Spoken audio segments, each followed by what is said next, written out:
Bom, olá, meu nome é Daniel, sou estudante de História da Universidade Estadual de Maringá, né? E eu quero vir aqui compartilhar um pouco com vocês sobre uma obra que eu li recentemente, muito interessante, provavelmente uma das maiores produções de um dos maiores nomes da historiografia brasileira, né? E o livro que eu estou falando aqui é O Arcaísmo como Projeto, Mercado Atlântico, Sociedade Agrária e Elite Mercantil em uma Economia Colonial Tardia, o livro de João Fragoso, em parceria com Manolo Florentino. Tá? Peço licença aqui que eu vou consultar algumas anotações que eu fiz aqui, né, para expor isso para vocês. Né? Então, como sabemos, João Fragoso, né, atualmente com 67 anos, é professor efetivo da Universidade Federal do Rio de Janeiro, onde se formou, onde fez seu mestrado, posteriormente seu doutorado na Universidade Federal Fluminense, né, entre outros estudos, né, feitos por ele. Mesma coisa o Manolo Garcia Florentino, né, historiador já falecido, mas que deixou sua marca com certeza aí na historiografia brasileira, né. Também ele foi professor efetivo na Universidade Federal, né, do Rio de Janeiro, e os dois contam com grandes obras, né. O João Fragoso se destaca principalmente na análise da questão agrária brasileira, né, principalmente da colônia, do Brasil colonial, questão agrária do Brasil colonial, enquanto o Manolo Florentino ele se dedica mais a estudar a escravidão, tá certo? Então os dois em parceria vão montar essa obra, né, chamada O Arcaísmo como Projeto. Né? Então, quero apresentar para vocês um pouco sobre essa obra. Né? Então, assim, essa obra, logo na introdução, os autores deixam claro, né, o que eles querem com o que eles querem passar com essa obra. Né? Qual é a principal tese? Né? Os dois vão analisar a colônia, né? Então primeiro a gente parte desse pressuposto, os dois estarão analisando o Brasil como uma colônia portuguesa, tá certo? E eu vou expor aqui para vocês bem rapidinho, né? Não pretendo não me alongar muito. Né? Então, primeiramente, os autores eles buscam deixar claro, né? Eles deixam claro, eles percebem, na verdade, a economia brasileira como uma das mais desiguais, se não a mais desigual do mundo. Certo? Eles apresentam isso através de várias estatísticas, né? Por exemplo, da década de 1960 a 1988, né? 30 anos, período de quase 30 anos aí, né? Onde eles percebem que a miséria do povo, das classes mais pobres da sociedade, ela não se modifica, tá? Ela tem uma mudança muito risória, uma mudança mínima, tá? Uma mudança de cerca de 2% em um período de 10 anos, o que é muito pouco. Né? Enquanto a população mais rica caminhava no oposto. Né? Nesses mesmos 10 anos aí, a riqueza, né, os 42% da riqueza que estavam nas mãos de poucas pessoas vai para 49%, né, em um período na verdade sim, de 1960, onde esse número está em 35% da riqueza concentrada nas mãos dos mais ricos, né, em 1970 passa para 42% e em 1990 passa para 49%. A gente percebe, né, fazendo uma associação aos dias de hoje, a gente percebe que hoje não muda muito, né, a situação assim é bem parecida. Parece que essa desigualdade está enraizada, né, no país de alguma forma. E aí justamente essas estruturas, né, que os autores vão buscar analisar. Nessas estruturas coloniais que até os dias de hoje mantém a pobreza, a desigualdade e o atraso no Brasil. Por isso o arcaísmo, né? O atraso como um projeto.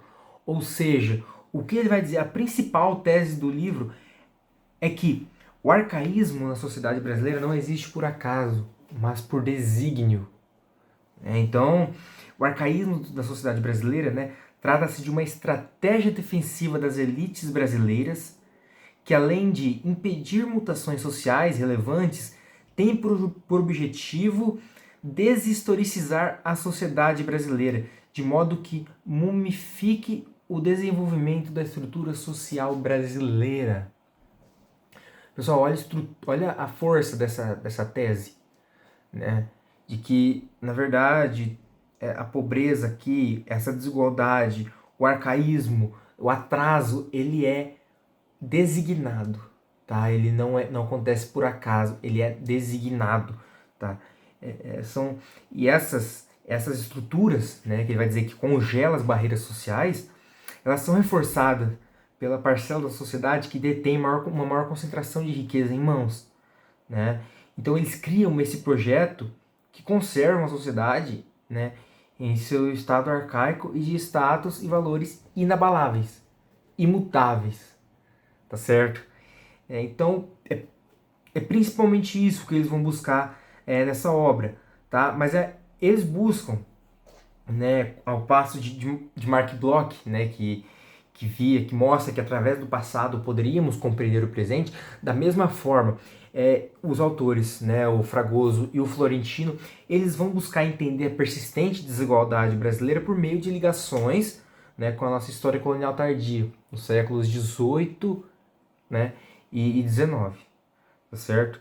E essa natureza arcaica, né, de nossa formação que impede que a nossa economia possa ser apreendida por si mesma, mas a mantém dependente, né? A gente não cria uma economia por si mesma, mas a gente se mantém dependente de outras economias, de outras nações, né, para nos mantermos.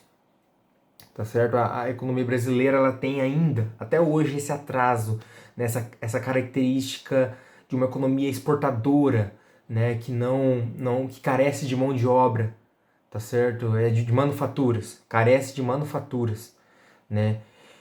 Acaba que exporta para outros países a matéria-prima e compra o produto em um valor muito maior, o que influencia diretamente em nós consumidores finais, né? Então vemos que essa estrutura é tão forte que ela se mantém, ela vai se modificando, mas assim, em torno dela mesma, sabe? Ela não se modifica, né? Completamente, mas são pequenas mudanças, mas ainda com a mesma ideia, né? Então,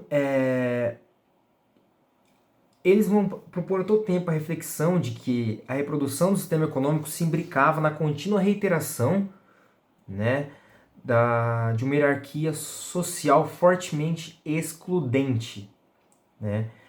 Então, nossa formação colonial ela era constituída, né, por mecanismos que reforçavam cada vez mais, né, recriavam padrões excludentes, certo?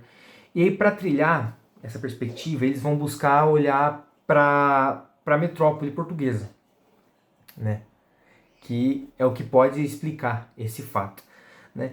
E eles vão indicar, tudo indica, né, que a apropriação do excedente produzido, né, no ultramar tinha o objetivo de inserir em Portugal uma economia e sociedade cujos padrões ligavam ao antigo regime, né? Então, assim, Portugal ele tinha uma característica de que ele dependia também completamente dos recursos brasileiros para se manter. Portugal também é um país que carecia de manufaturas, né? Vendia, exportava e importava da Inglaterra, né? Tinha essa questão desse acordo com a Inglaterra. Então Portugal nunca desenvolveu uma manufatura, mas retirava do Brasil, mandava para a Inglaterra e a Inglaterra revendia para Portugal e Portugal trazia para o Brasil. Olha só que esses padrões tão fortes que se mantêm até os dias de hoje, né? E aí eles vão buscar compreender justamente o funcionamento da colônia, né? Chegando à conclusão de que a estrutura social portuguesa trama contra o enraizamento do capital mercantil metropolitano na colônia. Então essas estruturas elas eram primeiramente reforçadas pelas elites portuguesas para evitar o enraizamento, né, desses recursos do capital excedente aqui na colônia. O dinheiro não ficava aqui, o dinheiro não circulava aqui dentro, né? O dinheiro saía.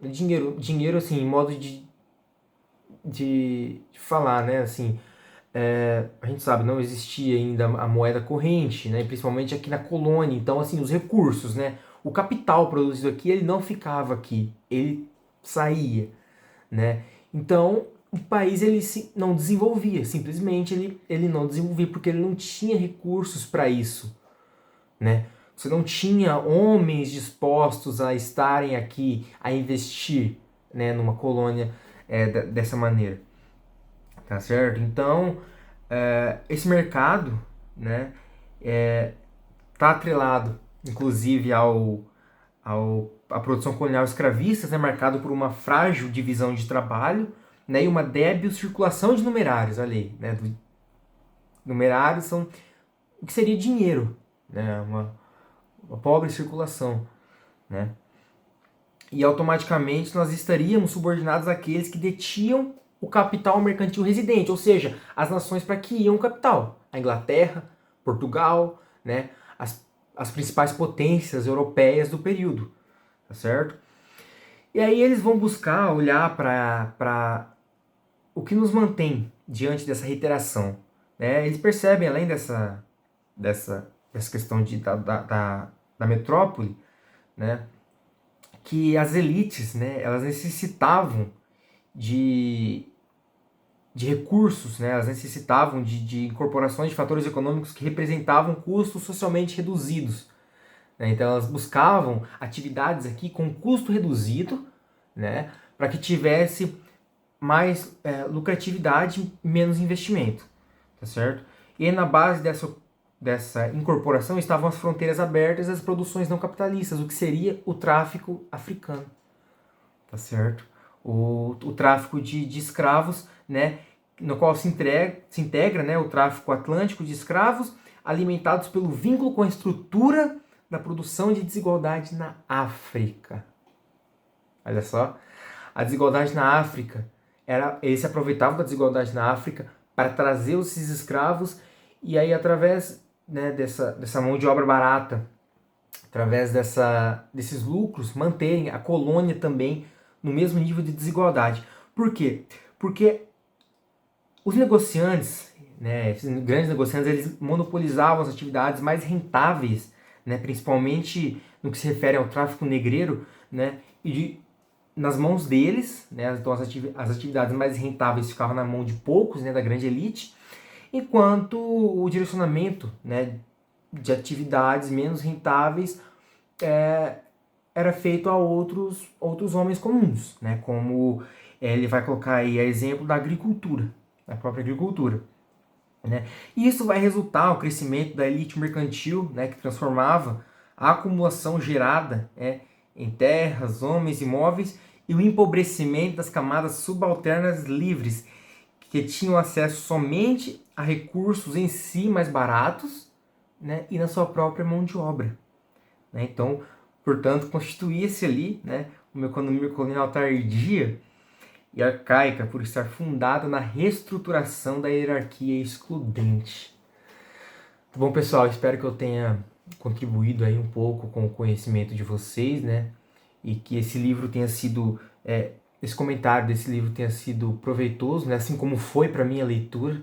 Eu recomendo muito a leitura do Arcaísmo como projeto de João Fragoso e Manolo Florentino. Tá bom? Obrigado, pessoal. Espero que gostem. Peço desculpas aí por qualquer coisa, até porque é o primeiro vídeo que eu estou fazendo dessa maneira, tá certo? E obrigado. Até a próxima.